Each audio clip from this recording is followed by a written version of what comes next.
O livro de 1 Tessalonicenses é uma carta escrita pelo apóstolo Paulo, junto com Silas e Timóteo, à igreja em Tessalônica. Trata-se de um dos primeiros escritos do Novo Testamento, datado de aproximadamente 50-51 depois de Cristo. A carta é importante porque revela o coração pastoral de Paulo. Sua preocupação com os novos convertidos e seu ensino sobre o retorno de Cristo. Contexto histórico e propósito. Tessalônica. Tessalônica era uma cidade portuária importante na Macedônia, situada na Via Egnatia, uma rota comercial estratégica do Império Romano. A cidade era próspera, multicultural e repleta de cultos pagãos, o que tornava o ambiente desafiador para os cristãos. A fundação da igreja. Em Atos 17, 1-9, aprendemos que Paulo, Silas e Timóteo pregaram o evangelho em Tessalônica durante uma breve estadia. Muitos gentios e alguns judeus abraçaram a fé em Cristo. No entanto, a oposição dos judeus locais obrigou Paulo a fugir para Bereia. Propósito da carta. Após sua saída abrupta, Paulo estava preocupado com a fé e a perseverança dos tessalonicenses em meio à perseguição. Ao receber um relatório positivo de Timóteo, Paulo escreveu esta carta para encorajar os crentes a permanecerem firmes na fé, corrigir equívocos sobre o retorno de Cristo, exortar à santidade e ao amor fraternal. Estrutura e temas principais. A carta é dividida em 5 capítulos, com uma estrutura bem organizada. Capítulo 1. Ação de graças pelo testemunho dos Tessalonicenses. Paulo começa expressando gratidão a Deus pela fé, amor e esperança dos Tessalonicenses. Ele reconhece o impacto do Evangelho entre eles, demonstrado por sua transformação e exemplo para outros crentes na Macedônia e Acaia. Tema: o poder do Evangelho para transformar vidas. Capítulo 2. O ministério de Paulo entre eles. Paulo relembra como pregou o Evangelho com sinceridade e amor, apesar da oposição. Ele compara seu cuidado pastoral ao de uma mãe e um pai, destacando sua dedicação e sacrifício. Ele elogia os tessalonicenses por aceitarem a mensagem como a palavra de Deus. Tema: o caráter do ministério cristão e a integridade no serviço. Capítulo 3. A preocupação e o relatório de Timóteo. Paulo expressa sua profunda preocupação pelo bem-estar espiritual dos tessalonicenses. O relatório de Timóteo traz alegria a Paulo, pois os crentes estavam firmes na fé. Paulo ora por eles, pedindo que Deus os fortaleça e os faça crescer em amor e santidade. Tema: o cuidado pastoral e a importância da oração. Capítulo 4. Exortações à santidade e ao amor. Santidade sexual. Paulo exorta os crentes a se afastarem da imoralidade sexual e a viverem em pureza, como parte de sua santificação. Amor fraternal. Ele elogia o amor demonstrado, mas os encoraja a continuar crescendo nesse aspecto. Vida tranquila. Paulo os orienta a viverem de forma honrada, trabalhando e ganhando respeito dos de fora. Tema: a santidade prática como reflexo da nova vida em Cristo. Capítulo 5. A vinda do Senhor e exortações finais. O retorno de Cristo. Paulo aborda a segunda vinda de Jesus, enfatizando que ela será repentina como um ladrão à noite. Ele encoraja os crentes a viverem vigilantes, como filhos da luz. Exortações práticas. Ele oferece uma série de comandos curtos, como respeitar líderes espirituais, admoestar os desordeiros, consolar os desanimados e ser paciente com todos, regozijar-se sempre, orar sem cessar e dar graças em tudo. Bênção final. Paulo encerra com uma oração para que Deus santifique completamente os tessalonicenses. Tema: preparação para a vinda de Cristo e vida cristã prática. Temas teológicos importantes: fé, amor e esperança. Essas 3 virtudes são centrais na vida cristã e aparecem frequentemente nos escritos de Paulo. O poder do Evangelho. O Evangelho transforma vidas, mesmo em face de perseguições, e se espalha por meio do testemunho dos crentes. Santidade e pureza. Paulo destaca que os cristãos são chamados a viver de forma diferente, especialmente em áreas de moralidade sexual. A vinda de Cristo. A esperança na segunda vinda de Cristo traz conforto aos que perderam entes queridos e incentiva uma vida vigilante. A comunidade cristã. A importância de uma vida em comunidade, marcada pelo amor, respeito e serviço mútuo. Aplicação para hoje.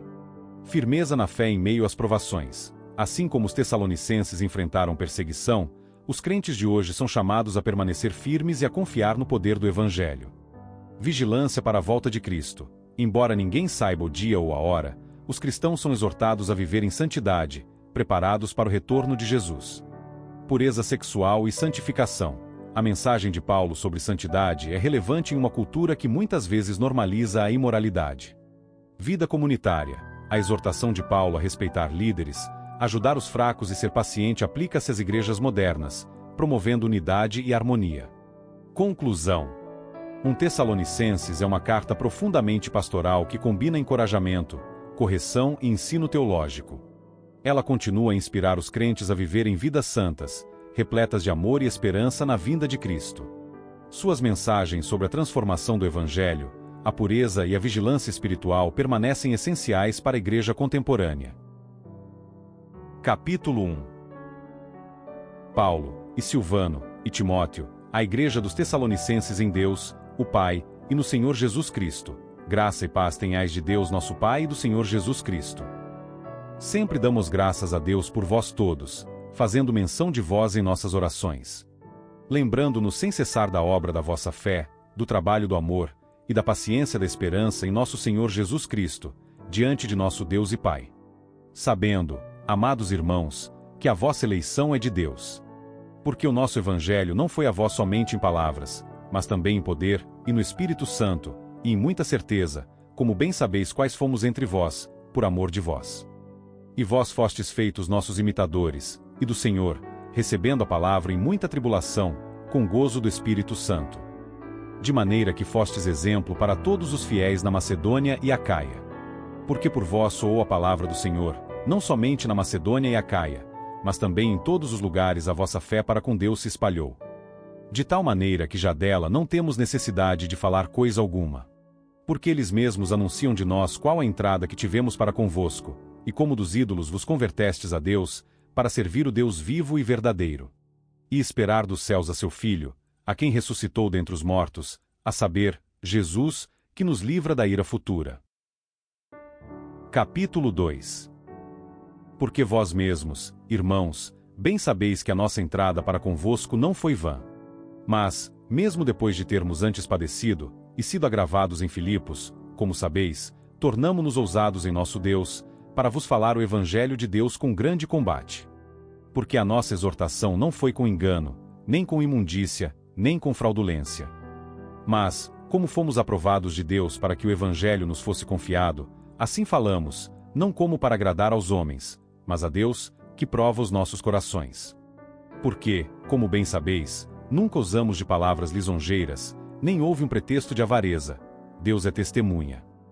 E não buscamos glória dos homens, nem de vós, nem de outros, ainda que podíamos, como apóstolos de Cristo, servos pesados. Antes fomos brandos entre vós, como a ama que cria seus filhos. Assim nós, sendo-vos tão afeiçoados, de boa vontade quiséramos comunicar-vos, não somente o Evangelho de Deus, mas ainda as nossas próprias almas, porquanto nos éreis muito queridos. Porque bem vos lembrais, irmãos, do nosso trabalho e fadiga, pois, trabalhando noite e dia, para não sermos pesados a nenhum de vós, vos pregamos o Evangelho de Deus. Vós e Deus sois testemunhas de quão santa, e justa, e irrepreensivelmente nos ouvemos para convosco, os que crestes. Assim como bem sabeis de que modo vos exortávamos e consolávamos, a cada um de vós, como pai a seus filhos. Para que vos conduzisseis dignamente para com Deus, que vos chama para o seu reino e glória. Por isso também damos, sem cessar, graças a Deus, pois, havendo recebido de nós a palavra da pregação de Deus, a recebestes, não como palavra de homens, mas como palavra de Deus, a qual também opera em vós, os que crestes. Porque vós, irmãos, haveis sido feitos imitadores das igrejas de Deus que na Judéia estão em Jesus Cristo. Porquanto também padecestes de vossos próprios concidadãos o mesmo que os judeus lhes fizeram a eles. Os quais também mataram o Senhor Jesus e os seus próprios profetas, e nos têm perseguido, e não agradam a Deus, e são contrários a todos os homens. E nos impedem de pregar aos gentios as palavras da salvação, a fim de encherem sempre a medida de seus pecados, mas a ira de Deus caiu sobre eles até ao fim. Nós, porém, irmãos, sendo privados de vós por um momento de tempo, de vista, mas não do coração, tanto mais procuramos com grande desejo ver o vosso rosto. Por isso bem quisemos uma e outra vez ir ter convosco, pelo menos eu, Paulo, mas Satanás nolo impediu. Porque, qual é a nossa esperança, ou gozo, ou coroa de glória? Porventura não sois vós também diante de nosso Senhor Jesus Cristo em sua vinda? Na verdade vós sois a nossa glória e gozo. Capítulo 3. Por isso, não podendo esperar mais, achamos por bem ficar sozinhos em Atenas. E enviamos Timóteo, nosso irmão, e ministro de Deus, e nosso cooperador no Evangelho de Cristo, para vos confortar e vos exortar acerca da vossa fé. Para que ninguém se comova por estas tribulações, porque vós mesmos sabeis que para isto fomos ordenados. Pois, estando ainda convosco, vos predizíamos que havíamos de ser afligidos, como sucedeu, e vós o sabeis. Portanto, não podendo eu também esperar mais, mandei-o saber da vossa fé, temendo que o tentador vos tentasse, e o nosso trabalho viesse a ser inútil. Vindo, porém, agora Timóteo de vós para nós, e trazendo-nos boas novas da vossa fé e amor, e de como sempre tendes boa lembrança de nós, desejando muito ver-nos, como nós também a vós. Por esta razão, irmãos, ficamos consolados acerca de vós, em toda a nossa aflição e necessidade, pela vossa fé. Porque agora vivemos, se estáis firmes no Senhor. Porque, que ação de graças poderemos dar a Deus por vós, por todo o gozo com que nos regozijamos por vossa causa diante do nosso Deus. Orando abundantemente dia e noite, para que possamos ver o vosso rosto, e supramos o que falta à vossa fé? Ora, o mesmo nosso Deus e Pai, e nosso Senhor Jesus Cristo, encaminhe a nossa viagem para vós. E o Senhor vos aumente, e faça crescer em amor uns para com os outros, e para com todos, como também fazemos para convosco. Para confirmar os vossos corações, para que sejais irrepreensíveis em santidade diante de nosso Deus e Pai, na vinda de nosso Senhor Jesus Cristo com todos os seus santos. Capítulo 4. Finalmente, irmãos, vos rogamos e exortamos no Senhor Jesus, que, assim como recebestes de nós, de que maneira convém andar e agradar a Deus, assim andai, para que possais progredir cada vez mais. Porque vós bem sabeis que mandamentos vos temos dado pelo Senhor Jesus. Porque está é a vontade de Deus, a vossa santificação, que vos abstenhais da prostituição. Que cada um de vós saiba possuir o seu vaso em santificação e honra. Não na paixão de concupiscência, como os gentios, que não conhecem a Deus. Ninguém oprima ou engane a seu irmão em negócio algum, porque o Senhor é vingador de todas estas coisas, como também antes vô-lo dissemos e testificamos. Porque não nos chamou Deus para a imundícia, mas para a santificação. Portanto, quem despreza isto não despreza o homem, mas sim a Deus, que nos deu também o seu Espírito Santo. Quanto, porém, ao amor fraternal, não necessitais de que vos escreva, visto que vós mesmos estáis instruídos por Deus que vos ameis uns aos outros. Porque também já assim o fazeis para com todos os irmãos que estão por toda a Macedônia. Exortamo-vos, porém, a que ainda nisto abundeis cada vez mais. E procureis viver quietos, e tratar dos vossos próprios negócios, e trabalhar com vossas próprias mãos, como já vô-lo temos mandado. Para que andeis honestamente para com os que estão de fora, e não necessiteis de coisa alguma. Não quero, porém, irmãos, que sejais ignorantes acerca dos que já dormem, para que não vos entristeçais, como os demais, que não têm esperança. Porque, se cremos que Jesus morreu e ressuscitou, assim também, aos que em Jesus dormem, Deus os tornará a trazer com ele. Dizemo-vos, pois, isto pela palavra do Senhor, que nós, os que ficarmos vivos para a vinda do Senhor, não precederemos os que dormem.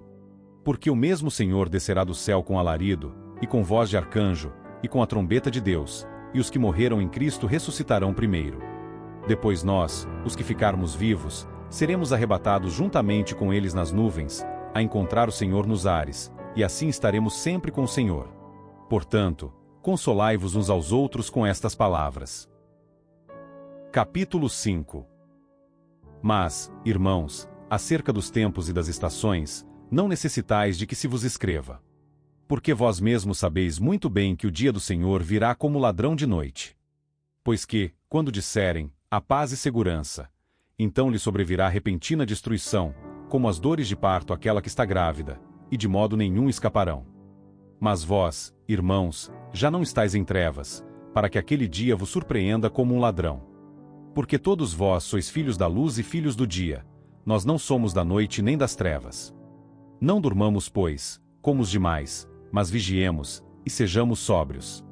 Porque os que dormem, dormem de noite, e os que se embebedam, embebedam-se de noite. Mas nós, que somos do dia, sejamos sóbrios, vestindo-nos da couraça da fé e da caridade, e tendo por capacete a esperança da salvação. Porque Deus não nos destinou para a ira, mas para a aquisição da salvação, por nosso Senhor Jesus Cristo.